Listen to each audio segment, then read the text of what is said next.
right, everybody, what's going on? It's your boy, Pete Bogdanoff. I'm here with my friend, Dave Gabinet. Dave Jude, the place to be.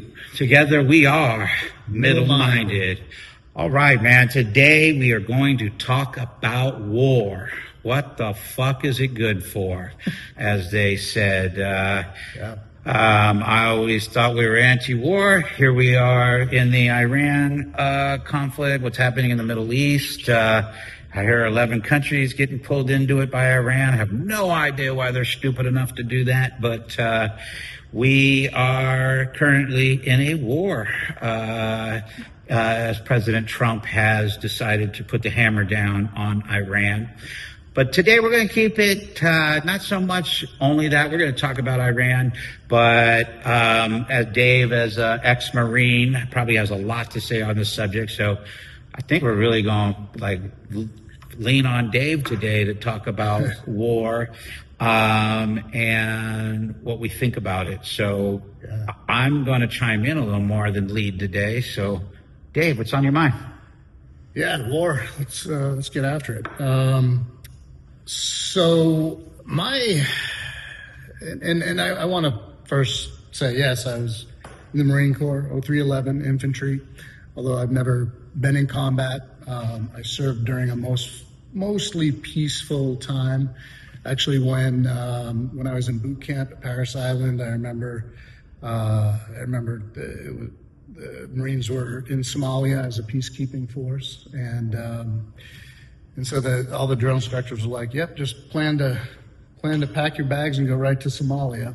And after School of Infantry and everything else, and so I was young, 18, gung ho, and didn't really think about it too much. Pretty soon Somalia turned into more of a strike and try to capture and get rid of the leader there. So the Marines kind of took a back step to, I guess it was Army Rangers and those that are more there for specific extraction and stuff like that, but special ops. And so that happened while I was in the School of Infantry, so never went over. I had some friends. I had a friend that was over in Somalia, and he had been in a year. He was from my hometown. He'd been in a year in the Marine Corps prior to that, and so he was over there in Somalia for a little bit. But again, that was all it was fairly, I guess, peaceful. It's safe to say that anybody who's in the Marines has made peace with the fact that they could be on a front line in a war on any given week. Yes. So that's the whole thing. And again, I was 18, right? You don't know shit when you're 18, first of all. But and some people are built for it. Some people, that's what they want to do. For me, I didn't really think about it that much. It was always there, but again, you're 18, you're invincible, right? That's just the way you are. That's the way you haven't experienced enough in life. And as a 52-year-old looking back on it, I totally get it. And so when my thoughts really started to change were, it was probably when 94 or so. I was in a reserve unit at the time in Bravo Company, 1st Battalion, 25th Marines out of Manchester, New Hampshire. And we were a cold weather unit, and we got activated during the Bosnia conflict. And again, we didn't have to go, but this was before the time of cell phones and everything like that. So I remember I had to be at my phone at my mom's house because that's the number that they had for me. And I had to be there at 4 o'clock and get a phone call that says, "No, stand down, don't worry about it," or get your ass to the unit. We're going out to war. So and every day, just like waiting for that call and thinking, and I just I did a lot of thinking, and I thought about it, and I said, hey, if I'm over there and I'm coming around a corner, I got my weapon up, the other guy's got his weapon pointed at me, I'm going to kill him. because I want to go home. I want to see my family. I want to see my girlfriend. I want to see my dog. I want to see whatever, everything that means so much to me. He's going to try to do the same thing because of all of those same reasons, right? So I'm today you're saying you would kill someone in a war scenario, but I'm going to go back a few podcasts where we talked about the pussification of society, and I said that if somebody put my wife or daughter in danger, I would get physical as a combat trained male, and you frowned on it and said, wouldn't you want to protect your daughter by getting home safe? But right now you just said the exact opposite. No. I'm saying that, like, you interrupted me, Pete. What I was going to say is that I'm going to do that, right? Because I'm there because my government tells me to be there. He's there because his government's telling him to be there. And in fact, we can touch on this after, but I feel it's even worse for me because I'm over there and it's not my country. If it's my country, I'll talk on that later. Completely different story. So anyway, I'm over there. I'm going to shoot this guy or he's going to shoot me. Hopefully I shoot him first. I've had the training. I'm sure he's had training too, but hopefully I come back to my family. And that's why I'm going to do it, right? It's not about protecting them. It's about getting back safely to them. But at the same time, I'm sure under different circumstances, I could come around the corner, meet somebody, say, hey, what's up? Shake their hand, go have a pint of beer with them, and have a great conversation, right? But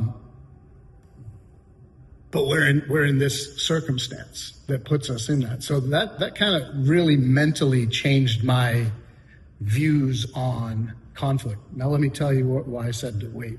And to this day, right, if somebody invaded this country and they were, let's just use Iran because that's never going to happen, but say Iranian soldiers were on American soil and they're coming door to door, give me a weapon. I will protect. Absolutely. I will fight for my country. Are you so sure Absolutely. It won't happen? How many Iranian illegal immigrants do you think are in the country after the last 4 years? You're talking about radicalized cells, sleeper cells of terrorists. Yes, that could happen. The army, the Iranian Royal National, whatever they are, Republican. Do you think it could happen or will happen? It could. I don't think it will. It could. Do I feel that there will be terror attacks because of this? Yeah, probably. Yeah, I would. And even if they aren't directly related to it, they will be pushed to be related to it. What do I mean by that? Even if they're not Iranian, if they're Muslim of any type and there's any kind of mass shooting, it will be put into that category. Just like when hijackers hijacked the planes and flew them into the World Trade Center, and we said, we got to go attack Iraq. Even though there was not one Iraqi, I think 19 of them were Saudi descendants, right? So Saudi nationals. So they'll spin it, even if it isn't, they'll spin it for the fact that, oh, well, yeah, it was definitely done by an Islamic terrorist. So it's got to be, it's got to be that. Are you making a point? Can I ask another question? Yeah, go ahead, ask me. Well, I'm going to go into as you know, we're middle-minded. I have a tendency to be traditional, male, female values, family tree, ancestry, heritage. And in my older age, definitely leaning more conservative as far as Western civilizations, ideologies go. And Dave is a more left-leaning, liberal type. And so one of the things that I want to talk about in war is I get confused when the left starts like talking about war, whether it's one way or the other, because they seem to acknowledge that violence happens. Yet when we're going to have a political conversation about voting for, Biden versus voting for Trump, the liberals all talk like violence is something in our last century medieval where violence was necessary, but now we're in utopia and we don't need to be violent anymore, and there is no violence anymore. So there is no reason for a guy to hit somebody at a bar and put himself in danger to protect his family, as I bring up my kids. But I find it very contradictory that the left sits there and acts like we have a utopia where humankind is going to go on and have this peaceful utopia where there's no violence and no war. Yet every time a war comes up, and we bring up how many bombs Obama dropped, how many bombs Bill Clinton dropped, how many bombs Biden dropped, silence from the left during all of that. Yet Donald Trump, the most peaceful president in our history until a week ago, because his first run, he was the most peaceful president in 4 decades. Yet now they're in an outrage. How dare you be violent? How dare you be war? And I'm interested because you are a Marine. You signed up for war, but now in your older age, you're a leftist and you hold this utopian value that men's aggression and violence is somehow not necessary anymore. And I call bullshit. I want to hear. Well, yeah, I don't think I don't live in a world where I think there's not going to be violence. That's the thing. There's always going to be violence. There's always going to be war. It's not. And you want to talk about, right? You want to talk about. And I don't even think we ever released that podcast, by the way, because of the glitch that happened in it. So, but we did do it, and so we know what we're talking about. But when it comes down to that, that male machismo, I'm going to straight up say that's why there will never be peace, because we have to prove as men and as some. Because the guy coming around the corner and you coming around the corner, somebody's got to win. Why am I there, though? That's because you signed up to be there. You literally became a Marine. Right. But you trained yourself on how to pull a trigger. Right. I'm not saying why am I there, but like why are the Marines there? Why are any of our fighting forces, and they weren't, by the way, it didn't happen, but why would they be there? Let's put it into a conflict that did happen, Iraq, Why were any of us there? Or any of the Marines? So you're talking about what's out of our control. So is running the largest military in human history, i.e. the United States, is it necessary? Do we have any control over it? Do you have any idea what the President of the United States, the Commander-in-Chief, his data briefing over Iran? Do you know any of it? So do you have any control? No, but I don't think first of all, going back to the Gulf War, not the Gulf War, the Iraq War, Iraq and Afghanistan, we were all lied to and told that Saddam had weapons of mass destruction and that they were an imminent threat to us, and it was pushed on us that they were responsible somehow for the 9/11 attacks, and we were all lied to. We went over there and thousands of people died. Those people, to me, shouldn't have been over there. Now, that's why I'm saying if there could have been diplomacy, but they wanted regime change. Kind of been hinted at in this situation with Iran too, and I think it's going to come out that is ultimately what they wanted or what they want. But I'm trying to understand your stance. So I opened up with war. Mm-hmm. What is it good for? Is that your stance? Nothing. It's good for absolutely nothing, Pete. Is that your stance? Or it is. And that's what I'm challenging, is because I think from the left you like to play utopia all the time. But I don't at all. I like, name a living item on this earth that isn't at war with another species. A blackberry bush will take out an entire forest or an entire barn. It does not care what's in its way. It'll just strangle anything in its way. A lion, go ahead and try to move into its pride and see what happens with the lion. An ape, try to come in on its... A penguin. Exactly. Like, war is as natural to life. And when I say life, I mean plants. I mean insects. I mean mammals. I mean fish. I mean any life form that you can name is in water, is at war with Earth. That's why it makes the Grand Canyon. It's winning. So let me ask you a question. Are you pro-war? Are you for war? Do you like war? Do I like war? That's a funny question. That's like asking, do you like to have your hand burnt because you agree that fire is necessary? Do I think war is necessary? Yes, I think war is necessary. Do I like war? No, I don't like war. As somebody who has spent 25, 30 years training in combat, in jujitsu and fighting and disarming and knives and guns, you damn straight I know how to fight, and I've trained myself for war because I understand that violence is never going away. I don't think humans have this tendency to make violence a human trait. Like we were just watching a sci-fi movie the other night, and of course the aliens are judging the humans because they keep being in war, and then guess what the aliens do at the end of the movie? Kill them all. They kill every human. Like, if that's not an act of war, I don't know what is. So they're on their high horse that humans are all violent, but then they just annihilated 8 billion people at the end of the movie because humans are so violent that they had to, one up us? So my argument is not whether someone likes war. It's whether war exists in life, or can you be so but ignorant as to think it doesn't? I guess then, do you think it's always necessary? Is war the first response? Is war the first answer? Is war? No, I think I'm a Trump supporter. I think that the deal is, in the negotiation should happen before war happens. My political view is sitting down at a table and coming to a compromise is, albeit a lot harder than saying, screw you, I'm bigger than you. Because as a man, we happen to be bigger than our female counterparts. And yes, men own force because of that.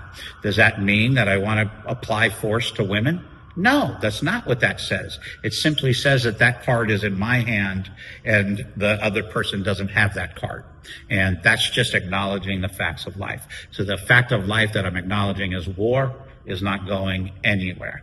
And the people that pull the trigger on war have a job that you and I, or the barber, or the construction owner, or the freaking computer programmer, or the secretary, or the maid have no freaking clue the decisions a president of the largest military in the world is presented with. You don't know the data. You don't know the assets. You don't know what happens if he doesn't go to war, how many people die. And I think the Iran thing probably speaks to that. What we're attempting to do is both financial and preventative. It's chess. Just like everything, it'll all come out in hindsight. By the victor, by the way. So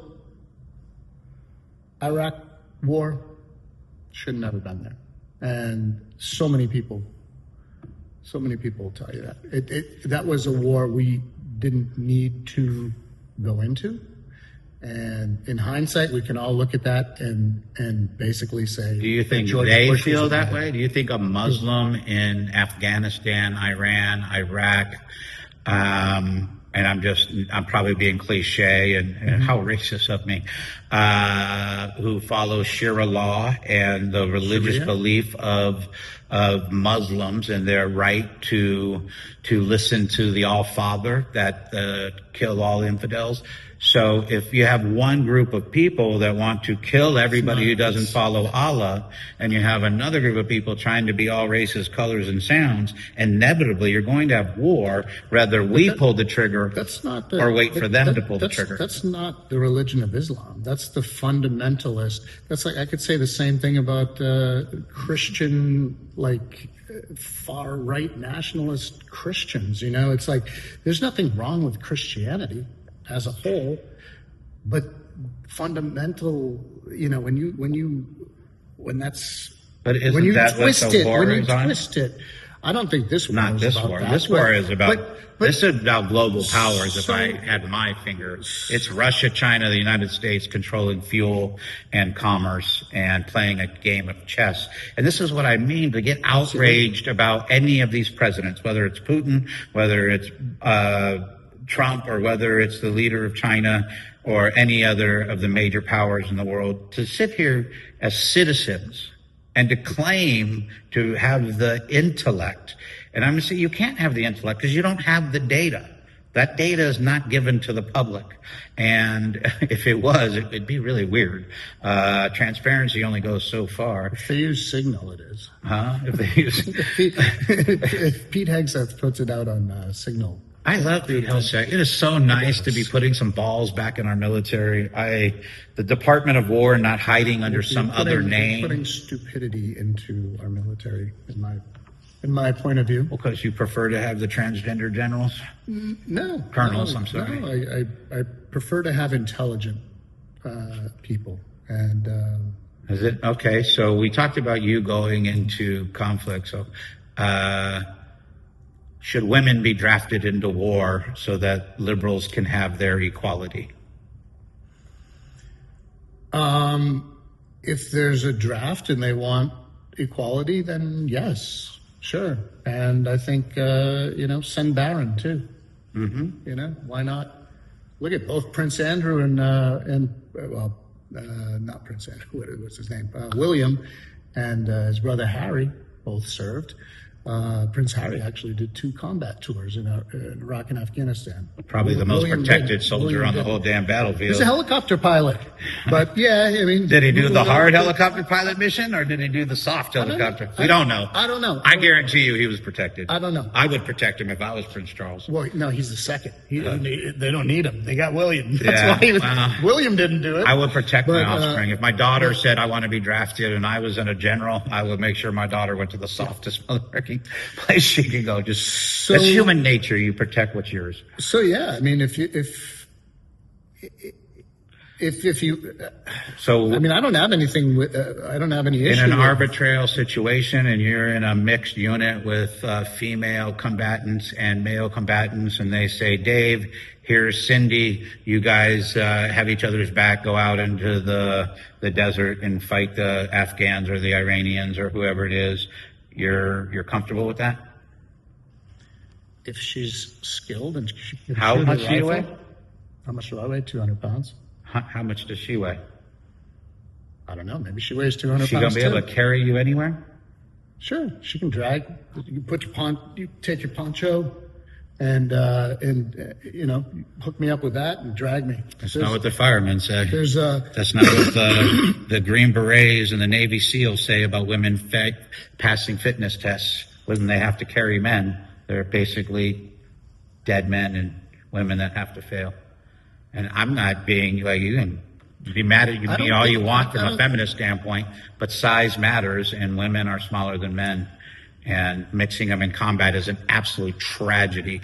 I would say so much as one of the reasons I have a problem with transgenders in the military is some man taking estrogen to be more feminine is the absolute opposite of what is needed in war.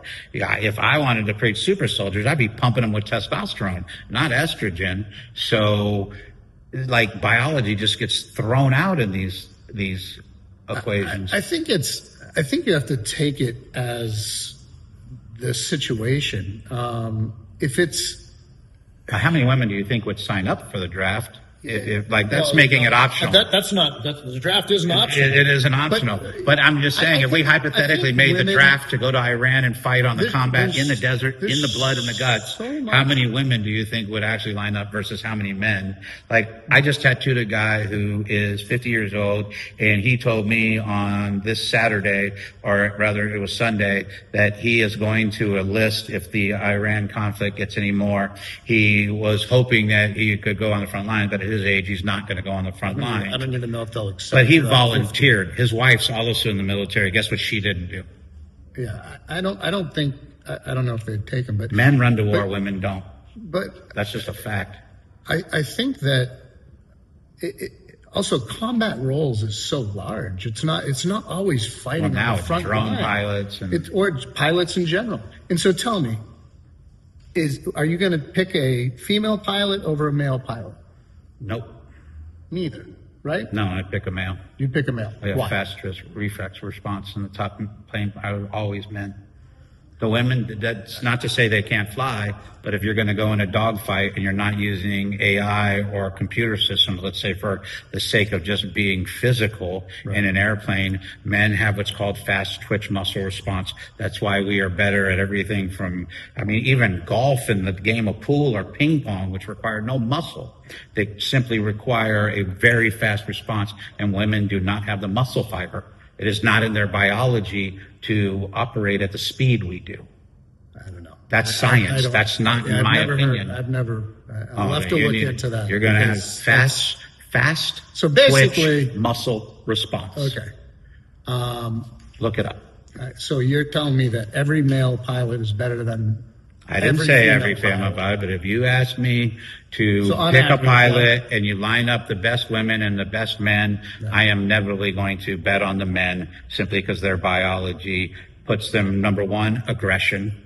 The first rule of combat is the person who strikes first usually wins. I'm not talking about an MMA ring where we agreed all these fanciful rules where I can't hit you when you're a grounded fighter. I can't hit you in the balls. I can't hit you in the back of the head. I can't put my knee into your spinal cord. One of my favorite takedowns when I'm talking about violence in combat is I grab my hands, I put my hand in a fist right in the small of the spinal cord, and I will drop you straight on your back onto your spinal cord. This is not something I'm going to do in a competition because talk about unsportsmanlike, I'm going to cripple somebody. But anybody who knows jiu-jitsu and how to land on top, a wrestler knows how to take someone down. They don't drop them like maybe a judo person throws them, but a wrestler is going to land on them.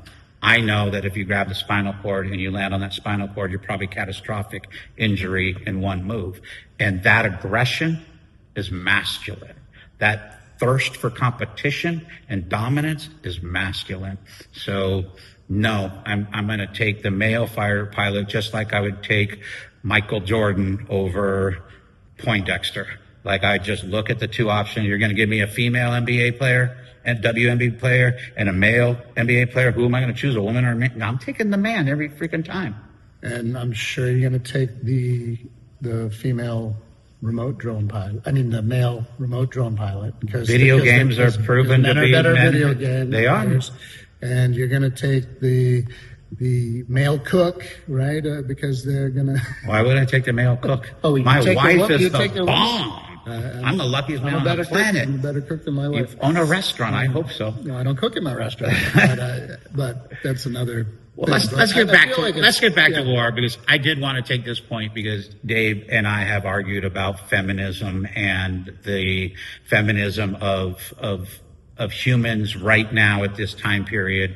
The onslaught of porn and the internet and opinions on social media has led to being, you know, how many movies watch a 100-pound woman beat up a 6-foot-tall Marine like she can actually even hurt him. And this fakeness is going around, and it's fake. War is about the strongest, the fittest, the most aggressive wins, whether that's a drone or whether that's hand-to-hand combat or a sniper rifle. It's about dominance first. But I hope with that, though, you realize that intelligence and strategy plays a huge factor.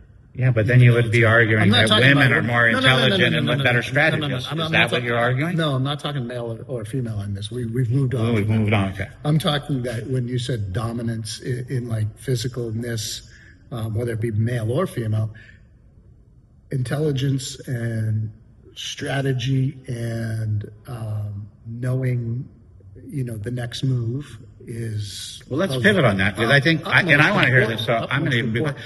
Like, what do you feel as far as strategy, intelligence, data, chess playing? What do you feel about the Iran war and Donald Trump? Well,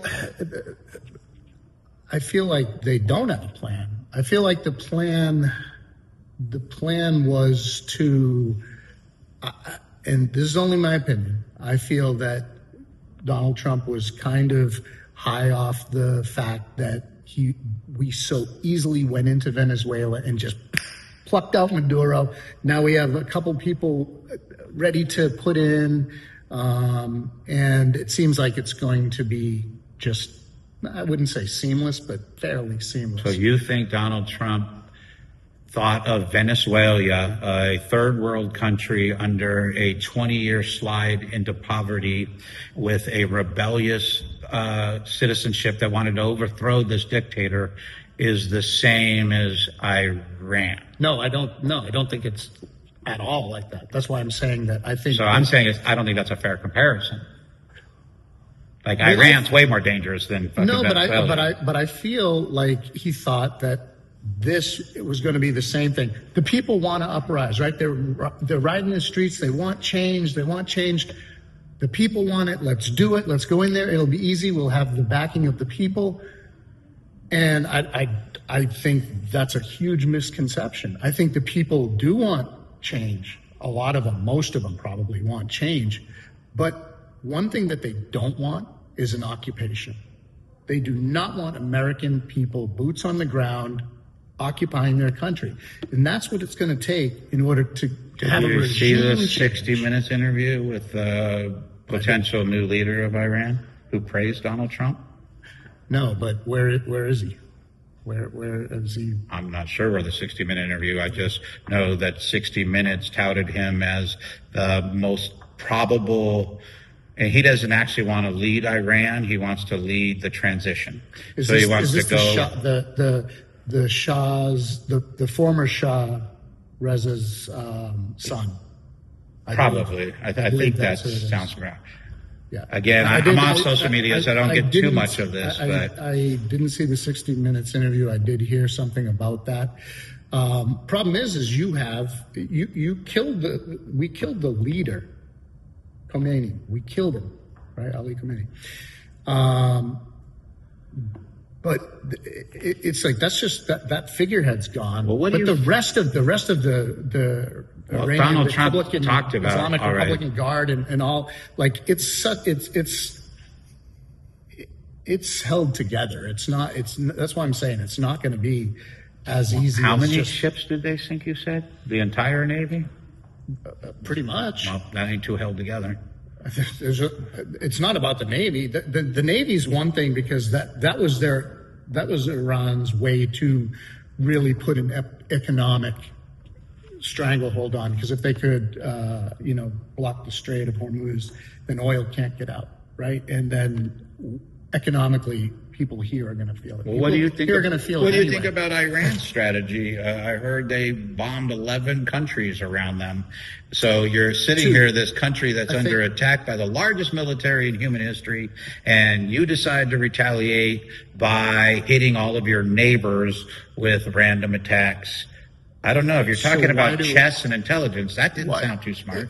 I don't think it is, but I'll tell you maybe. Well, the question is who's playing a better chess game is what I'm asking. And you're citing that you don't like the way the United States is playing. I think. So you think Iran's playing good? I think the pawns are out, and they're maybe plucking off one or two. Nothing else has happened. If we're talking about chess, I think the chess game. So who are you mad at? Is in the first thing. I'm not mad at anyone. I'm not mad at anyone. I just think that we are about to, in my opinion, get into something bigger that is going to be very prolonged. It's going to hugely affect the economy in America. We're probably going to have boots on the ground if they do want to follow through with any kind of regime change. We're going to have boots on the ground. That's going to be, American people, American citizens dying over there. If that happens, I feel you're going to see the resentment towards the invader, America, even from the people who want regime change, because they don't want another country occupying their country. And so they'll grow tired of it fast, just like people in Iraq, when we first went over there, they felt liberated, right? Saddam Hussein's gone. This is going to be great. It dragged on for years and years, and the resentment, grew and grew. And I think that you'll find. And then Biden gave them a few $1 billion worth of fucking arms. in the most embarrassing military fallback. I'll be the first one. I'll be the first one on the left to say that how he pulled out was atrocious. That was He should bad. never have followed through with what Trump signed. Why would he do that? Trump signed to be out of there on a certain date. Who cares? Right? Who cares? This is the Dave I never see before. This is Well, awesome. because everybody says so much about this, Biden's pullout. It was horrible. It was horrible. But who put that in place? Who signed the agreement to be out by that time? Donald Trump. And you know what? Biden should have, instead of being the soft ass, and do you think if Biden had signed something to pull out, Trump would have never did he would nothing. never pulled out. I So think why war wouldn't is he? like sex. If you go into it with the idea that you're going to pull out, you shouldn't be there in the first place.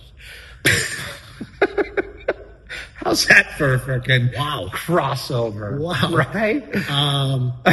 Yeah, Pete, I think we should start talking about AI now, since we talked about AI so much. Let's interject. How much AI of this do you into think war. could be fake? Like AI, are they even giving us real footage? Or are they when they show There's still some trusted I went people to out there. I went to CNN because I knew it was going to give me leftist news instead of right news, and of course CNN was Trump bad. Oh my God! And then you go over to Fox News and it's like Trump's fucking a chess commander and he's in the lead. And I think when we're talking about AI and we're talking about deep fakes and we're talking about the manipulation and brainwashing of citizens, this is what really bugs me is. Why do we have such a hard time acknowledging that we're brainwashed with propaganda and fake news and fake narratives? And it doesn't matter what side you're on. I'm privy to it as a conservative now. I didn't used to be a conservative, but I'm privy to it. And then, California is in ruin because of the brainwashing after COVID and whatnot. So what about AI and what about propaganda and what about a lack of political transparency by world leaders? How much of this do we even believe anymore? Are we all that dumb that we actually believe these leaders? I don't believe any of them. I've come to the conclusion that Donald Trump and Biden are part of the same theater troupe, and we're just watching a play. It might be the same person. They're both no. Yeah. Do you think agree. there's any I agree. deep fake AI I don't. in the manipulation? Who knows? Probably. I think there's definitely some. There's probably some footage out there that's not real, for sure. I don't know how much of it, we're consuming. How about robot? You talked about Anthropic. Yeah, that's what I How wanted to- about that's what I- robotics and AI? Could this be a chess game by the United States wanting to create a scenario that brought the financial resources together to astronomically speed up the development of military AI robots for the deployment in combat situations in Iran? Could be. Talk about World War II. You know how many advancements happened just like that?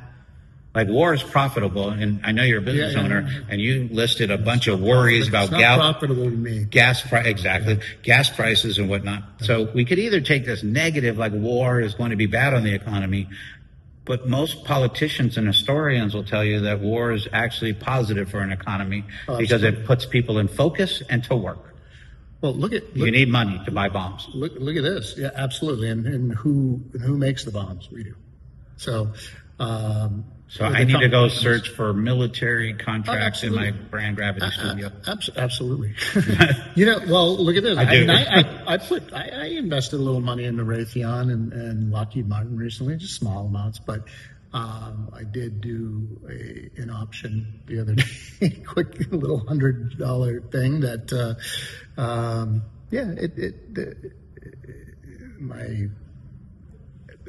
Speaking of that, I want to bring up this. This is interesting. You've heard about those prediction markets, Polymark or whatever? That's the one. Don Jr. has something to do with the board. Somebody, I think it was 5 accounts, anonymous. That one was called Mega MAGA or something like that. Hours before the bombing, bet that the bombs would be dropped before February 28th or whatever, the day of, and they made like 500 million. And that goes to what I'm talking about. That? Well, it talks about the deep fake thing. It talks about what we know as citizens is charades. It is a theater troupe. It is information that is specifically handed to us for the purpose of misdirection, generally. And I'm not going to go into the conspiracies of what direction, but I think we as citizens should start being smart enough to say, we do not have the data to be able to judge these people's choices. So why are we getting so emotional over whether you vote red or blue when none of us have the data that the chess players that are doing this have? So on one end, I'm saying, roll back your humility a little bit. You have no idea what you're talking about. When people call Donald Trump stupid and you're a barista, really? You're going to call that guy stupid when you own a $200,000 a year doggy freaking grooming business? But Donald Trump's stupid? Like, why can't we just admit that we're all citizens and we don't have the data?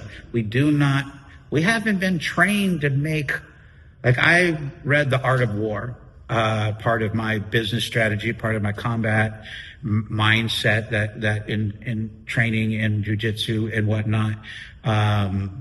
And it's very important. Like in jiu-jitsu, for example, if you always show strength, you're probably going to lose when somebody else is showing a black belt against a black belt. So you really, in jiu-jitsu, got to get good at the war of show weakness when you really are strong. And when you're weak, show strength to protect yourself. So there's this chess game that goes on in politics and militaries and countries that if you don't have the data, you really should shut up. Because you can't make it. So all the outrage, whether it's this war or whether it's Obama-era bomb dropping, I just wish citizens would calm the crap down. You don't know what you're talking about.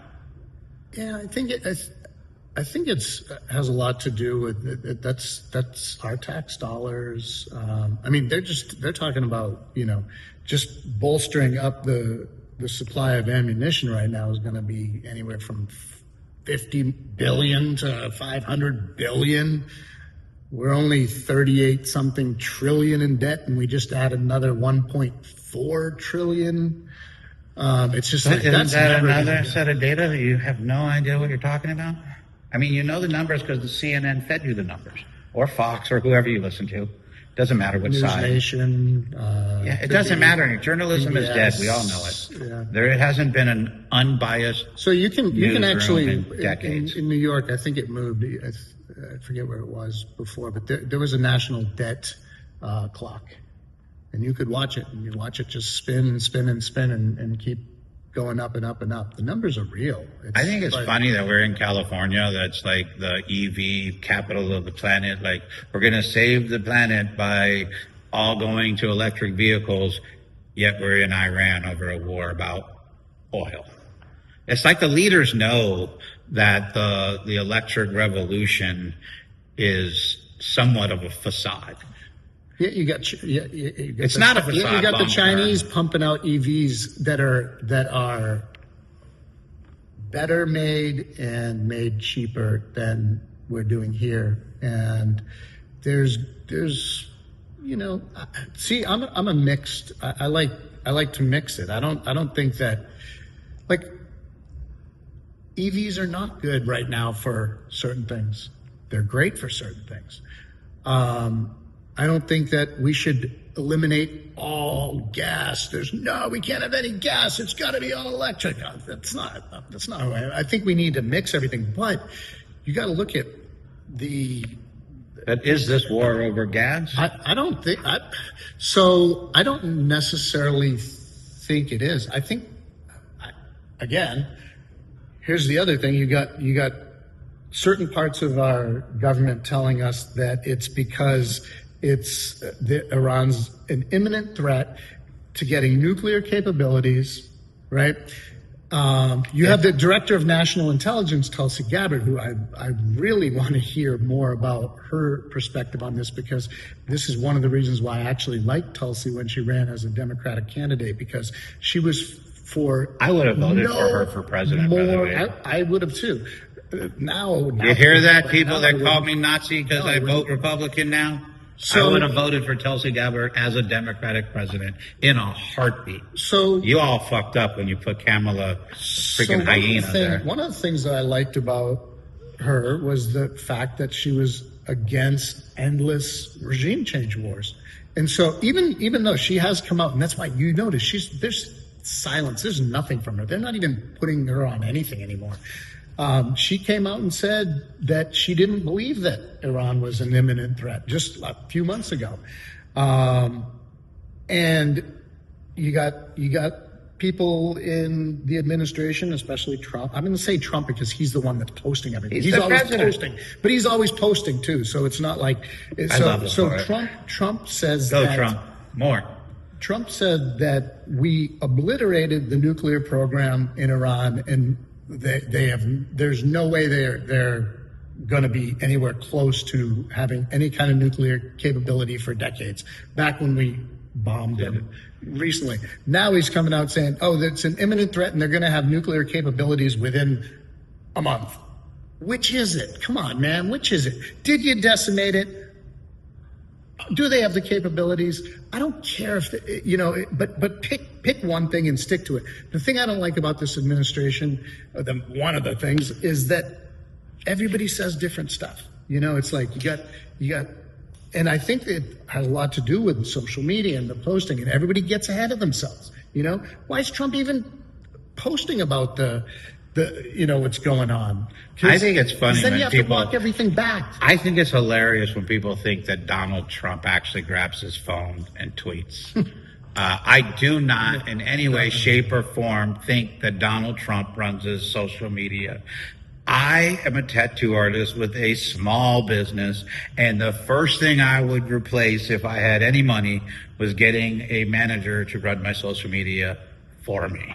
So I think it's hilarious when people think Donald Trump's mean tweets all come from him. I don't think it comes from a group of people. I don't think that he is actively all the time, but I think he dictates a lot because he is so. I'm going to say it. He's a narcissist, and whether that's a good thing or a bad thing, you can decide. But can you name me a leader of one of the top 6 military powers on the planet who's not a narcissist? I probably can't. But what I'm saying so is, you're saying he's equal to all of his peers? Sure, absolutely. That's not the That's argument. a better statement. The argument isn't about whether Donald Trump's a narcissist. The argument is a narcissist has to control everything, right? So I'm sure he's not just saying like, here's my social media. You guys do it. Of course not. I'm sure he's actively. I didn't if say he's not pressing the button. I didn't say I would actively let people say whatever they want on my behalf. Right. I said I would manage an employee. I think he's managing some of the smartest people on the planet on his tweets. And just because you all don't understand what he's doing doesn't mean that they're not running the chess game that they want to run. Yes, they're provoking people left and right. Absolutely. That's the game they're playing. I agree with that 100%. In the game of chess, you might bring out your knight and start, creating confusion on the board. That's you provoking. So it's just a strategy. Do I think that Donald Trump is as much of an asshole as he comes off in his tweets? Yeah, probably, but that's beside. Comparatively to who? That's beside. Jeff Bezos? That's beside the point. Putin? You got to Putin compare tweet? him to other people. Putin tweet? We don't know. You don't know. I don't know. I'm not in Russia. I think they do that. I do have employees or workers in Russia, rather independent contractors, and they have no problem with President Putin. That's an American thing where we're villainizing Russia all the time. And the people that live in Russia don't hate Mother Russia. Matter of fact, they love Mother Russia, and they don't hate Putin. We're just taught to hate Putin. But especially, they love Mother Russia, especially when if they don't love Mother Russia, bad things will happen. But that's not what I get from my people that live there. Fine. And I tattooed angel wings on Yeshvenia, and from the Ukraine and from this is not the reality on the ground there. This is America propaganda that's told us for all 56 years of my life to hate Russia no matter what. And it's funny because I've watched videos of people going to Russia, Russians, let's say, going to St. Petersburg Square and just interviewing Russians, and they don't have a bad opinion about America. Matter of fact, they love our genes, they love our culture, yet, and that's what they talk about, is like, yeah, we understand that Americans villainize Russia. We get it. We've been hearing it for decades, but we don't do that to Americans. So I think that's something to pay attention to, because we're talking about what propaganda are you believing that isn't true? I would never villainize the Russian people. I would never villainize Russia. I just think the same thing is I love America, Pete. Okay. I love America. I don't really like our government right now, man. I don't. I haven't. Has anybody liked our government since 2016? There's been times that, you know, I've liked our government. There's been times I haven't. I like small things about certain administrations, but you can be pro-American and not like our government.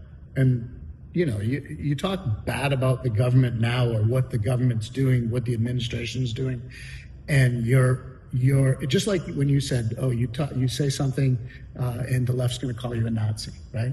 Now, as someone on the left, you question anything that the administration's doing, and you're called unpatriotic. I served my country. I'm patriotic. I was willing to die for my country. I also love to speak out against the things that I don't like, because that's what I would have been fighting for, freedom, right? So, I have a question for you. I briefly saw a set of data, meme, whatever you want to call it, and I don't know if it's true or not. I'm assuming that you have a better education as a Marine, as a left-leaning person on this talking point. But they talked about the Clintons giving like 1.7 billion, or I think billion or trillion, I forgot which, to the Iranians for the start of a nuclear energy program. Then it talked about Obama went ahead and gave them even more money.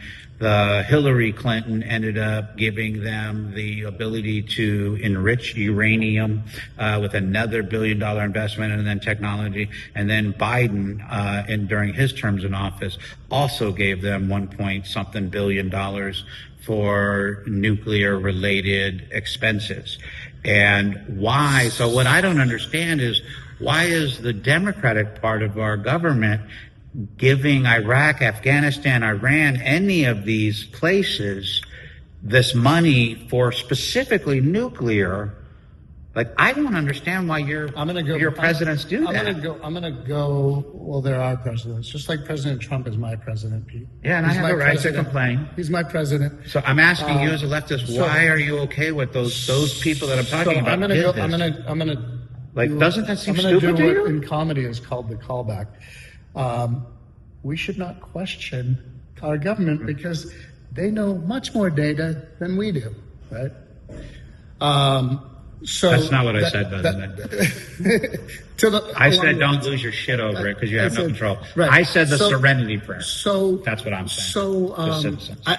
So I don't have much more data on that than you. I know that in a couple of instances, I think it was Obama actually, when he signed the nuclear program, the money that they gave to them was money that we had frozen in assets from prior. I don't know if it was Reagan. Prior wars. Was it Reagan or some, or maybe even Carter during.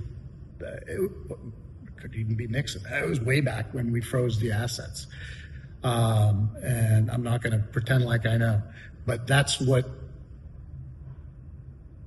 I'm aware of. That's how I perceived that it was. And yeah, I don't know the actual number. I don't know anything about Clinton's and the Clinton Foundation giving them money. I'll have to look at that. She specifically was the enrichment of uranium. Which I thought was like crazy. The enrichment, yeah, no. I think that people having nuclear power programs is completely different than nuclear, enriching uranium for nuclear missiles and stuff like that. And I think after the Cold War, we destroyed a lot of our nukes, and so didn't Russia. And did we? Well, we said we did. We just said we did. So, but If I'm playing a spy game, I'm lying about that shit. I'll tell you who did. Ukraine, because the Ukrainians had to. That was one of the things, they were forced to give up their nuclear weapons, and now I bet they wish they had it. Right? So, well, thank God they don't. Then no, Russia would have never attacked them probably if they did. So they wanted to keep it as a like, hey. Just so you know, we got this. Rephrase that, because Russia didn't attack a peace treaty. Ukraine broke a peace treaty. Russia had every right to the Russian war, but Russia was allowed to go to war. They broke no war laws in international. Although UN and whatnot is very American-led, there was no laws of war broken by Russia. Ukraine broke a peace treaty. Russia enforced that peace treaty. How did they break it? Inviting the NATO country to come put military bases on the Russian border. That was part of the disembarkment of the Soviet Union, is that the countries on the border couldn't invite NATO military bases into the Russian border, and Ukraine did. I didn't. Now we pay for all their guns and missiles. I didn't think we had a base in Ukraine, or the UN had I don't know, but NATO, whatever. I didn't know they had a base in Ukraine. Ukraine broke a peace treaty with Russia, and they broke the terms of the peace treaty. That's why Russia was allowed to attack them. And although we can boycott, like I'm still not allowed to pay my Russian contractors, even though I'm Russian descent and my parents come from Russia and whatnot, and I can't wire money to Russia still because of the financial restraints put on Russia. So all they could do is play chess with Russia, but the UN couldn't strike war on Russia because Russia didn't actually do NATO, because Russia didn't actually break a war crime. They had every right to defend the broken peace treaty with Ukraine. And Ukraine, having nestled up to the United States, thought that, well, the United States is going to keep funding this war, so Ukraine has this big, bad, rich uncle that's protecting it. So the idea was to. Why we weren't giving them weapons before they were invaded, right? Before they were attacked. Well, we're going to go out of my depth. Yeah. I know what I said. Now you're going to go into details. The reason I said on Iran, I don't really want to talk that much because I am not paying attention to all the data points, and I don't do social media and outrage anymore. And I go to CNN and I see this negative America, and then I go to Fox News and I get anti-freaking. So there's no news that anybody can trust. And if you're trusting the news you like, you're just listening to bias in your direction. And ultimately, I want us to not be outraged over war because we don't know the data. We don't understand. So have the serenity to accept the things you can change and the fucking whatever it is to accept the things you can't. And we as citizens can't change the fact that we are ignorant to the full set of data that makes these choices happen in the world. The leader of China, the leader of Russia, the leader of Iran, the leader of the United States, the leaders of Brazil, Venezuela, these are the people that have all the data. They are playing a game so far out ahead of our own understanding that the best thing we can do as citizens is to contain our outrage towards each other. Because if we really didn't like that we were in Iran, if you think arguing with your neighbor is going to change it, you're wrong. Whereas if you went and shook your neighbor's hand and said, I don't want my tax dollars going to war either, why don't we all stand together as a nation and tell this government that we're not happy with what you're doing? Agreed 100%. So why can't we have a unified protest as American citizens? Because everything's gotten so polarized. You know, back when perfect example, back when Obama's dropping bombs on this and that, right? Republicans were outraged. When now Democrats are outraged that Trump's dropping bombs, right? So it doesn't matter who it is, whatever side, they're gonna stay with their side, and that's why for me to be an independent, I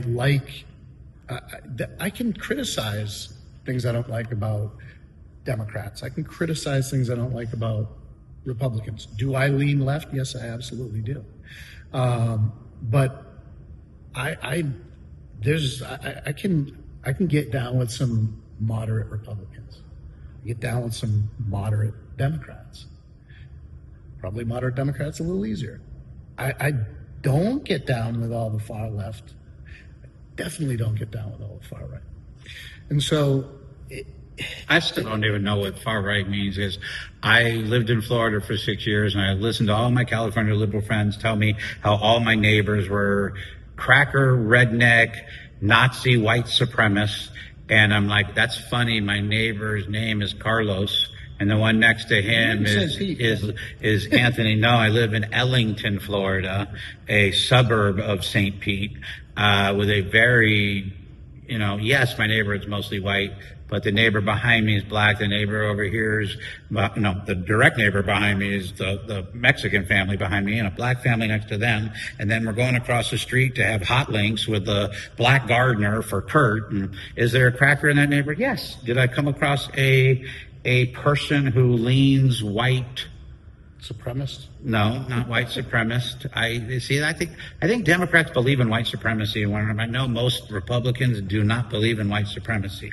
It's not to say that there aren't people who are white supremacists, that we don't believe that across the whole world, white people collectively hold people of color down.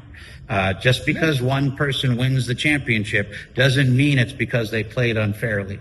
And Democrats in the United States in the last 12 years are calling every white person across the entire planet guilty of systemic white racism, as if the only way that white men could have been successful in the world is if we held people of color down. Are you taking it that way, though? And I'm like, well, China's got more people than anybody, so there's that theory out the damn window. But are you taking that in the same sense as you just said, that liberals think every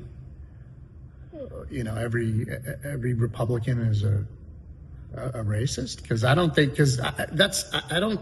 Well, when you call I didn't call anybody person we vote for Hitler, and you call anybody in the Republican Party the Third Reich or the Fourth Reich, as they tease and talk, and then you ended up calling every citizen who voted Republican a Nazi white supremacist.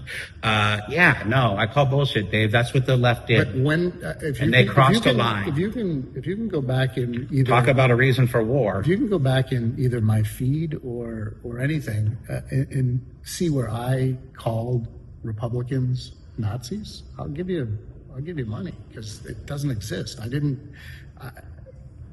Even if I were to have said that Donald Trump was a Nazi, which I don't think he is, that's not calling the entire Republican Party. I know my family, half of them are Republican.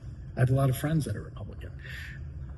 That would be the stupidest thing to say, and I agree with you that when everybody blankets a whole group of people, sure sounds prejudiced to me. Exactly. It's just, I will be the first one to say that half the liberal left is accepting blanket white prejudice and white hate. I think the far left does that. I don't think it's you're not going to find we are in San Francisco, by the way. You're not going to find your moderate. This is the farthest left city that I know of, other than maybe Seattle. Portland was pretty freaking bad. But San Francisco didn't even have any of these problems. And what I thought it was interesting when you go into the race and politics and war, during a time when the world was told that we have a global pandemic, a threat to the human race, significant as the Spanish flu or the Black Plague or whatnot, and somehow Democrat leftists, under the guise or motivation of Black Lives Matter, decided to put all of humanity at risk so that they could call Black Lives special. Because it wasn't that Black Lives Matter, in my opinion. It was that Black lives were so special that instead of saving all of humanity with the rest of us, stay at home and protect all of humanity, nope, we're going to take these white liberals and we're going to take Black lives and we're going to make people go out and do billions of dollars in rioting damage at a time when shouldn't have humanity been collectively getting along and helping each other? That was one of the worst. This is what I mean about the propaganda we don't know. We're ignorant to the data. So that if you honestly think that Black people and white liberals during a global pandemic, at that time in history, they were so special and arrogant that they wanted to stand up for their racial rights in the United States, I thought we were trying to stand up for the whole world. I thought we were trying to save the world from the Black Plague. But instead, you're doing $1 billion in damages, blowing up Atlanta and burning every city in the United States because a political party told you to. And this is why I'm like, well, so we're talking about war. And then the same people that say that somehow masculinity should be called toxic and we don't need to have war are sitting here, some of the most violent presidents in our history, the most bombs, the most everything. So why do you think that war is going to go away? And I'm not saying that you do. Yeah, well, I don't. Why do you think War's not going to go away? Why do you think so many leftists think that we're going to have a human utopia where war doesn't exist? But like I said, Do you think they think that that's going to happen, or that they want it to happen? Because that's. I mean, I don't think that's ever going to happen. I think they believe it can happen. Okay. Yeah. And I think that's stupid because there's nothing in any biological life form that says war will ever go anywhere. I go back to the blackberry bush. It does not care how many vegetations it takes out, and it's living its life.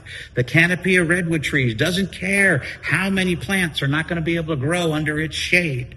It is just going to dominate because it's a redwood tree. Yeah. And it wasn't until we started killing them that the redwood tree is in the position it is today. Sadly, because they're bigger and tougher than the blackberry bush, for sure. Well, humans were bigger and tougher than the redwood tree. That's true. They weren't bigger, but they were tougher. For sure. They annihilated. It's kind of hard to defend yourself when you don't have any arms or well, you got a bunch of arms. Yeah, but I'm standing in front of the redwood tree that's 3,400 years old, and I'm sitting there listening to all the social media garbage that's got my brain so angry and us all so divided. And I'm sitting there in front of a tree as a non-Christian or non-religious person, and just in awe. This tree is older than Jesus freaking Christ. And us stupid humans are arguing whether this new technology of flipping genders is somehow important to the point you're willing to go to a civil war over it. This is what I'm talking about. Liberals always talk about utopia and peace, but then they're the ones that go to violence to get their way. And I don't understand how you say you don't believe in war, but you do believe in violence, and then you want men to drop their masculinity because it's toxic and it's about combat and fighting and wars.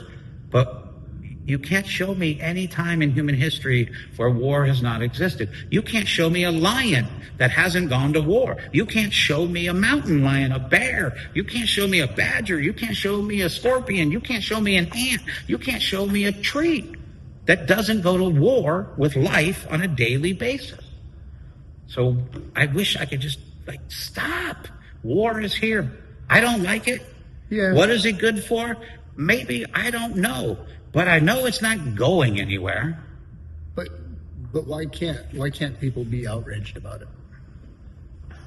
Well, apparently people can be outraged about it. Does it change it? Look at the Vietnam War. Same thing. And to go back on that, right? So look at you can check out some of these old memes that aged really well with Trump talking about Obama going to go into Iran when his numbers were down, when he was underwater. People were not liking it, and Trump said, "Mark my words, he's going to be invading Iran, and just to get his numbers up." Didn't age well. Let's just say that. It's like you said, war is good for the economy, right? Economy right now, as much as the State of the Union made it sound like our economy is amazing, it's not. The economy is stagnant right now, so yeah, maybe I think that has something to do with it politically. That it's hoping to bring up hey, if they were to go in and regime change and everything is good and we don't lose very many lives, it doesn't stay going on forever, it doesn't affect the price of gasoline for a long time, and it's considered a success, then Trump will boost himself tremendously. I think here's an interesting question. The other problem is if it doesn't, it's not going to be good for him. It's not going to be good. So Iran war, it's here apparently in the last few days, and that's what part of this is about. I have an interesting question to the left because it seems really weird to me. It almost feels like you hate Donald Trump so much that you want us to actually lose Nope. a war. Nope, absolutely not. Like we're in a war. Like as Americans, don't we want to win? Regardless of whether you like it or not, voting that America loses a war just so you can say Donald Trump wrong is stupid. It is. And it would, not only that, I mean, that would cost American lives. That would be horrible.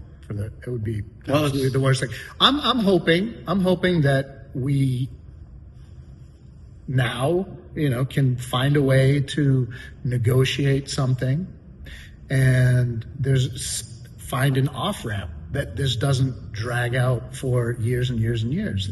And the thing is that we could be facing a worse leader that comes into power than, what was the one thing about war is careful whose father you kill, because the son won't forget.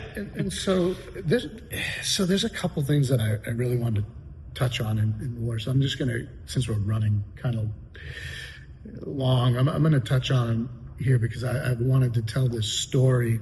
I've told it a bunch to people who know me, but in 1997, I was out of the Marine Corps. I had started working at a restaurant called The Helmand. It was run by a guy we called Mike. His name was Mahmoud Karzai, brother of who would later on become first president of Afghanistan after going in and overthrowing the Taliban, Hamid Karzai. And so Mahmoud, we called him Mike. He lived in a house in the suburbs, very westernized. He was a banker. I believe that there's some issues with him and corruption in Afghanistan now. I'm going to say he was super cool, super nice guy, really generous, just really nice guy when I worked with him. And I go on by what, I've interacted with people. That's where I get my thoughts on them. So who knows what he's done now, and maybe a horrible person. But he was the owner, manager, and there was this guy, Ali. He was fairly religious. He didn't drink. He didn't. He prayed 5 times a day. He fasted during Ramadan, all that. And there was this guy, Musafer. And so Musafer, he cut the lamb at night. He baked the bread. We had an open, wood-burning bread baking oven. He did that during service, and then he'd cut the lamb and all the meat at night. Sometimes he'd sleep at the restaurant, pull up a tablecloth, Didn't speak too much English. Huge guy. Super nice. Like if I came in and didn't say hi to him, he'd say, "David, what's wrong? No hi, no love me no more." Okay, so Musafer, super nice guy. Musafer probably had the education of maybe a elementary school. Ali, maybe high school, maybe a little college. Ali loved nightlife, loved the ladies. He wouldn't drink at the clubs, but he'd go. So he's not hardliner. Musafer, hardline, religious, Islamic guy. Mike, very Western. Anyway, one day I came in, they're screaming at each other in Pashto. I couldn't understand a word they were saying. So I went up to Mike after. I said, "Mike, what the hell was that? You guys were at each other's throats." He said, "Well, there's this thing, it's called the Taliban, and they're taking over power in Afghanistan. And Musafer really likes it. He thinks it's going to be great for the country. They're doing a lot of hardline religious stuff. And then Ali, he likes some of it, but doesn't really like a lot of it. And me, it's going to be the worst thing ever for Afghanistan. And mark my words that if the Taliban takes over, the United States will be over there at war with them, within a few years. Fast forward, maybe 5 years, they're over there. Taliban's in control. The United States goes over there. But I sit there, and this goes back to what I was talking about, that I would kill somebody or they would kill me. Lucifer, I'm sure, would be one to strap on a suicide bomb and go blow himself up, right? He was the nicest guy. He was like so friendly. He would have done anything for me, right? That's who you're facing, you know? And it's just like, that's why you can't really, it's hard to put that into perspective, you know, because that was another thing that happened way after that. It made me think again, like, religion is, you know, it's one of the most war-provoking things that I think any of us see in human history, and that's whether you're Christian or Muslim or Jewish or Hindu or, so how do you whatever. feel? How do you feel about so I guess some of the generals are giving a speech on the orders of Hegseth to the troops about Trump being anointed by Jesus to start the Armageddon that ends the world, to bring the second coming of Jesus back. This was from whistleblowers who had listened to these speeches and were like, hey, this is kind of cuckoo. I mean, that's in our military right now. Talk about religion, it's the same thing. But here's the Call thing. me reluctant to believe that someone in the United States said that they're going to provoke Armageddon. No, Like, that's what how Donald Trump. dumb. That's what Donald Trump wants. That's what they said. But that was from commanding officers to the troops. So, but let's talk about this. This is something that people don't talk about. I want to see and verify that it's not deep fake, because that sounds so fake. Okay. It's not even funny. Yeah. I mean, well, everybody look it up and see. But so here's an interesting perspective then. Who's the terrorist? Is it the nation? Is it, you know, like you look at this, especially this goes with Israel a lot. Israel and like with Hamas, for example, right? Who's a terrorist? You're going to say Hamas, right? I would. But it's always the terrorist thinks the other person is the terrorist. You know, look at it, like you could look at. Well, if we look at the United States, it's probably the largest bully in human history. Right. We have the largest military in human history. For example, World War II was over. We captured Hitler. Russia lost 20 million soldiers. I mean, it was so much bloodshed, but it was over. And Japan was really the only thing left. And the United States, if you even watch the Oppenheimer movie, would have had no choice but to surrender no matter what, and they would have after Germany. But the United States told ourselves that financially it'll be more responsible to drop 2 nuclear bombs on entire cities. It's so funny. We talk about a school shooting in America, or we talk about a hospital got bombed in Israel or Hamas or wherever you're saying. And we're over here, these arrogant ass Americans, pro-America, democracy, it's so great. We literally dropped 2 nuclear bombs on schools, churches, hospitals, everything. That was the most mass murder in a single second that's ever happened in human history, and America did it. Yep. We are not the good guys. We are just simply a regime that has told everybody all this propaganda about how bad everybody across the world is so that it could use its military to do chess. And by that, I mean, what this is about is fuel, water, food distribution. It is big business. It is precious metal mining. It is oil. It is these things that most of us citizens don't even comprehend on the trillions of dollar level that these assets for humanity are, because they're assets, and the one that controls those assets controls the world. In the United States, I hate to say it, but if you're being honest with yourself, we are the bully. And your thing, I would say we are probably the terrorists. We are forcing democracy anywhere in the world. I think it's because democracy is a fool's game. If you actually think because we vote and we pay tax money that we have any say in what they do, You're just an idiot. Are you an You idiot? went some, Are you an idiot? I must be, because you went somewhere where I thought you never would. I never thought that statement would come out of your mouth. But What statement? that we are the terrorists. But here's the thing. I didn't pose it like that. I guess my point is that I don't think We're either of definitely us- the bully. I don't think that either of you. I agree. I don't think that either side is the terrorist. My point is, I wanted to look at the perspective from both sides. So to me, or to us, the hijackers of 9/11 were terrorists, right? We can all say that they're terrorists. To them, they're prophets of Allah.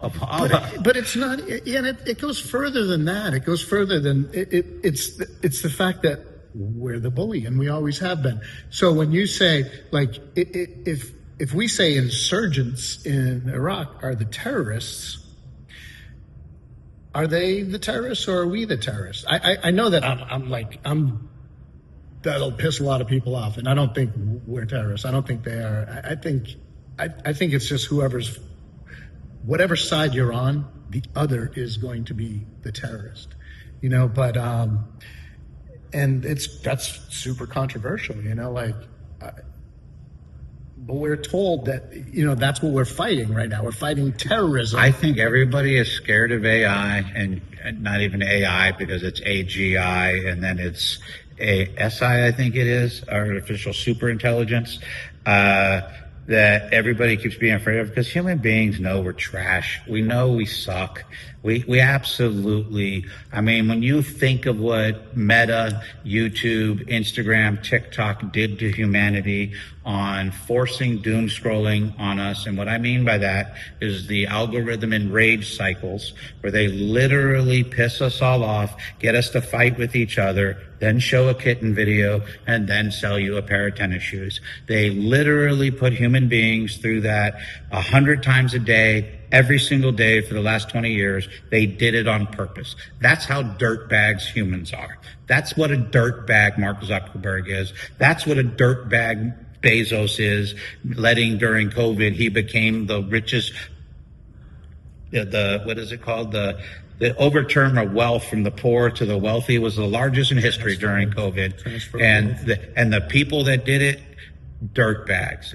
We as a human species, the one thing I think AI, Skynet will take us out is because at the end of the day, we take capitalism and we allow it to allow us to absolutely annihilate other human beings. Whether you're selling tobacco, whether you're selling Oxycontin as non-addictive, whether you're selling sugar and food dyes to the American people, to the fact that we're the most obese population to ever exist on planet Earth. That is how is it that humans allow? I think we should go to war with freaking McDonald's, Coca-Cola, and any of these other these other companies that have done this. Why can't we stop with the politics? They're the terrorists. They are. Why can't we take out Mark Zuckerberg? What he did to humanity was disgusting. Well, this is going to get taken down. Probably. It ain't going on Facebook. So, and that being said, we just talked about capitalism like that, but yet we're force-fed that socialism is horrible. Well, it is. I agree. I'm not a socialist, but there are socialist aspects, and that's why I think you need a hybrid of capitalism, socialism. There's got to be, and especially, Pete, when we go into this, have you researched AI? Remember I told you to look at Plato and Socrates, and they talk about the cave, and then they were one of them rather, was very against democracy, because by its very nature, it's smoke and mirrors. By its very nature, it's left and right. And anytime you only have two sides, it's really easy to villainize one person. Yeah, sure. And then once you've convinced everybody that he's Hitler, then we're all Fourth Reich people making the mistake of World War II.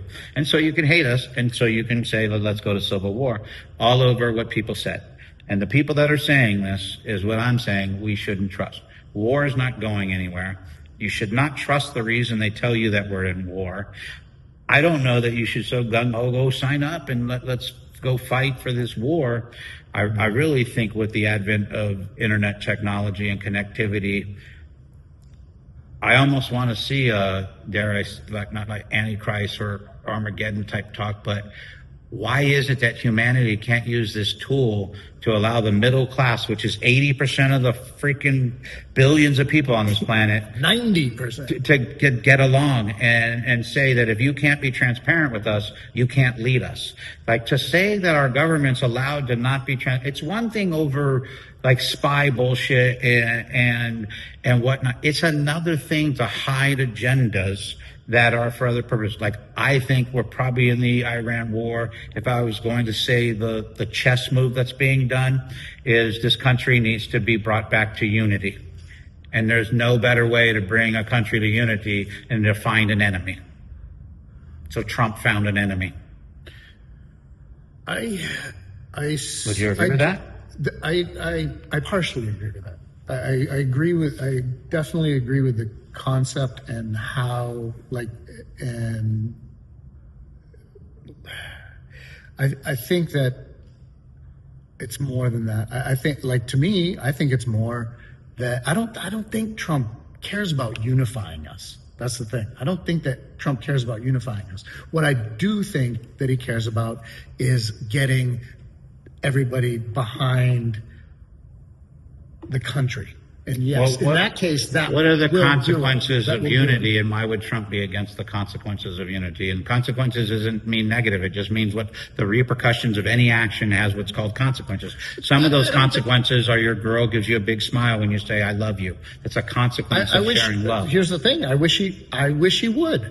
I wish. So if you're going to argue that Donald Trump doesn't want us to be united, you would argue that the consequences of being united would not be in his narcissist's best interest. But if all of a sudden Donald Trump united the country, you know how famous he would be in history? Absolutely. Like, it's totally in a narcissist's best interest to unite the country. So to argue that he's not interested in uniting the country is counterproductive to the consequence that it happened.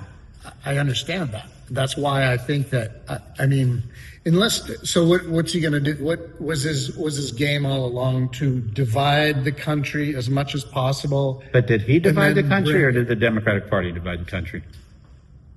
I think both the Republicans and the Democrats divided the country. I'm not going to agree with that. Okay. I was a Democrat when it happened, remember? The reason I stopped being a Democrat was 1 month after President Donald Trump was elected president. I did not vote for him. I would have, though. I had no problem with Donald Trump. Yeah. I really didn't. I studied his career a little bit, and I had no problem with him. But when I woke up and everybody was calling my mom and my grandparents Nazis because they voted for Donald Trump, well, I drew the line with the Democratic Party. If you're willing to call people the most vile name in modern human history, which is a Nazi, then you have no moral code that I'm going to vote for. I get that. It was divided before that, though. It was divided. Probably decades and decades ago. Just not so. We weren't divided. You, me, and Leroy, our black brother. Well, you were liberal. Most unified people. You were liberal. You were a Democrat. But here's the thing. I remember my stepfather. You won't drum for me no more? I will. My stepfather was an independent, but and my mom was a Republican, and I remember sitting at the dinner table and having him talk about these bleeding heart liberals, back when, and it was all about taxes back then in Massachusetts. Massachusetts is more liberal than But bleeding heart is not Nazi. But no. I understand. But what I'm saying is it was divided. It just wasn't divided to the degree that it is now. Look at this. I, for a long time, wanted a third party to be a viable candidate. Since 2000, basically. I'm like, I want a viable third party candidate. Do you know that now more people claim independent than ever before? Ever before. Because they don't want to be associated with the blue or red. But the far end of the spectrum, because most of us sit in the middle, Pete. That's what middle-minded is. Most of us sit here. Well, we agree with that, but No, you're wrong. The people that are with me on the right side now, there is not a large alt-right. There is a very, very, very, very, very small percentage of American citizens in modern day that believe in white supremacy, and that somehow we still could get it. It makes me funny when I hear liberals talk about this, is because it's like, wait a minute. We are the most sexually, racially, financially, and socially diverse country to exist in world history, bar none, period. No one's ever come closer. We are the absolute trophy, the pedestal of diversity in the country of the United States. Yet this country has got the left acting like we are the worst. We're the absolute top. There is no other country on this planet that you could point at that says it's more successful and more diverse. And it's hilarious because leftists always bring up Finland or Norway or whatever. I'm like, oh, you mean where all the Vikings came from? You mean where all the white people came from? And not to mention, you're talking about 3 million people, 30 million people. We have 400 million. When I say most successful, I mean highly successful, the United States.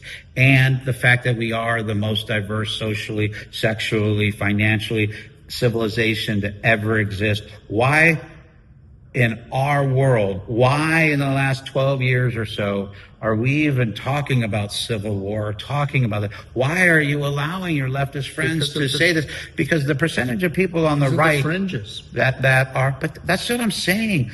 I believe the left is believing their leaders when they say the right wing, and it's this large number. I got so furious when I lived in Florida because I had the most beautiful neighbors. I'm not saying there wasn't a cracker in there. There was. But I had the most beautiful neighborhood. We don't even want to sell our house still, even after the hurricane, because my neighborhood is so beautiful. The neighbors are so great. Yet I came back to California 5 and 6 times a year over the last 6 years, and I heard every one of my liberal California friends say, they said no gay. No, they didn't. They said no sex whatsoever, heterosexual or otherwise, in any grade under fucking second grade. They didn't say anything about homosexuals or transgenders. The bill said we don't want sex books in the libraries for kindergarten, first and second grade. It was heterosexual content and homosexual content that they didn't want in. Yet California liberals keep telling you that bill said don't say gay. And they're lying straight to your face. And all you have to do is go talk to anybody, even a liberal in Florida, to find out that is a total, complete falsehood. And they're dividing us. So they're taking this idea that there's this alt-right. I'm not 100% sure what you're talking about. The Don't Say Gay bill. Florida passed a law to ban books of sexuality in second grade, preschool through second grade. And it was to ban books on heterosexual sex, on any sex. There was books on butt sex. We've talked about this in before. this. And then California is like, it said they're homophobic. They said don't. And it didn't have anything to do with being gay, lesbian, transgender, or straight. It said sex, period. In second grade, at a 7 and 8 year old doesn't need to be talking about this stuff. Yeah, they need to be learning math and ABC. They need to learn the English language before they know that you're going to change the definition of woman. Like, can they at least learn how to spell woman before you want to tell them that it doesn't exist? And this is my point. Like, I'm going to end on this. I'll let you have the closing. But this idea that there is a alt-right that is as large as the alt-left is absolutely full of crap. The alt-left has a monopoly on media, has a monopoly in entertainment and sports television and influencers in the world. There is a monopoly in our big cities, in our tech corridors of far leftists. What is alt-left, though? What are the... I don't even know what it means. It's left. It's not alt. I'm not talking about this fringe on the left, because I'm arguing with people who are heterosexuals who have 2 children, and they're arguing that it's totally normal that 100% of their children are transgender. Like, that is mathematically implausible. Yet they're making these claims, and this is just a normal citizen that you wouldn't say was alt-left. You would say are far left. It's weird because for me, and we're getting totally off the subject of the war, but this will be the last 10 minutes But isn't these reasons to have but war? they are civil war, right? And so, but the whole thing about civil war, that's funny. Well, you make your last point. I made my I'm point. gonna There do is something no before. alt-right. I'm You're gonna all do are full of something- shit. There is nobody leading the nothing world civil into about fucking war. That's all I Nazism wanna and say. Fourth Reichs and fucking white supremacy. That's all full of shit. There is no large group of Americans that is doing that. And if they are the worst people in the world at accomplishing what they want, because the only thing that's happened in the United States is it's gotten more and more and more and more and more and more diverse. So if you're worried about this alt-right, don't be. They absolutely suck at it. They've had white men give the whole world up to everybody else just on a DEI hire. So what are you worried about the alt-right for? They don't even exist. It's full of crap. Either that or they suck so bad at being alt-right that what are you even worried about? Now, the other side, the argument, the last point I'm making is the left doesn't have an alt-left or a far left. The ideology that the left has set forth is on national news. It is on every social platform. It is a monopoly of a way of thinking that, quite frankly, is the reason why people want to be at war with the West. When you're talking about conservative religious countries like Afghanistan and Iran and Iraq, no wonder they want to see us all die, because we flaunt sexuality, we flaunt our Western ideology, we flaunt our God doesn't exist if you don't want him to exist. And I'm not religious, but there's consequences to going around the whole world and saying that your religion doesn't matter and my orgy does. And it's going to provoke war. It's going to continue to provoke war. So that's my statement. I'm done. You get the last word. I don't understand how, like everything that you just described as a leftist, I don't fall into that category, right? I don't think middle-minded. I don't think, but I don't like who out there, just like you said, who out there on the right, we're not a whole bunch of people, that are white supremacists or whatever, pushing for that agenda. But who's pushing for the agenda to turn everybody all the men into women? And that doesn't exist either.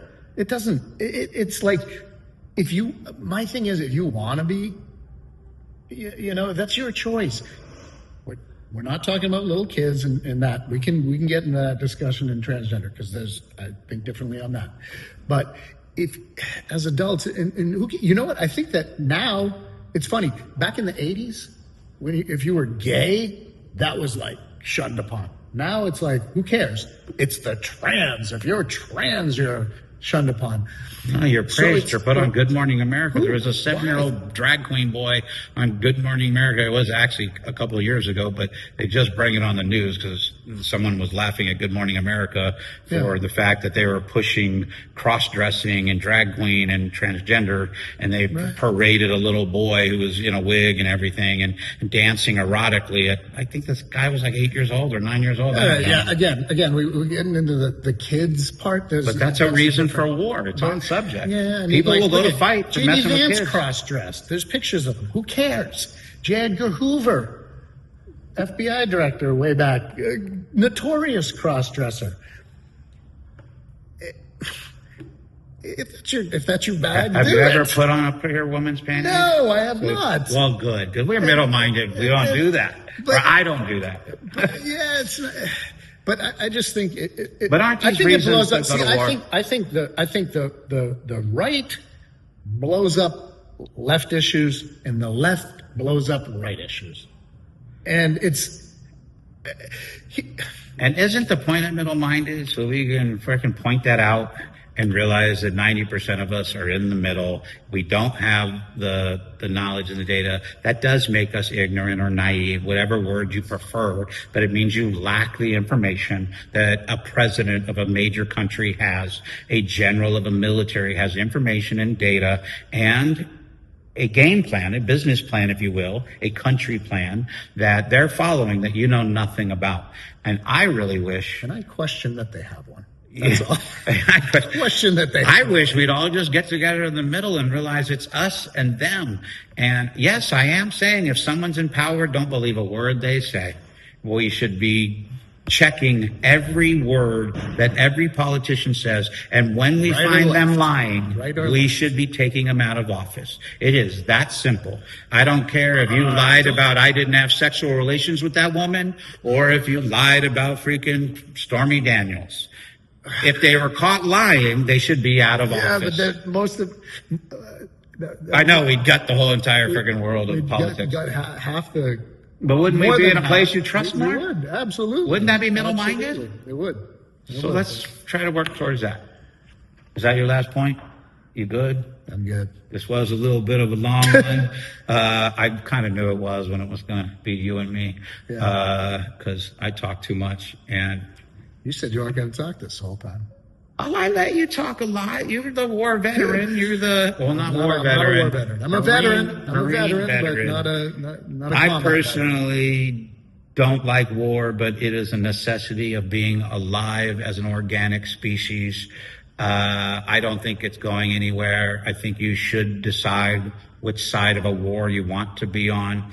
But if you're in the case of the United States, I would warn you left or right that it's in our best interest that we win the wars that we go into. So maybe stop being so right and left and start being United States. And if our leader put us in war, we should probably follow this through and win the war and be united in getting us out. And then we can deal with whether you hate the guy or don't hate the guy. But the reality is if America loses a war in Iran or a world war, well, the only thing left is win or die. Nuclear. Yeah, like we're all fucked. So we might as well. All right. Is Join. that your last 30 seconds? My last 30 seconds is war sucks. Fuck war.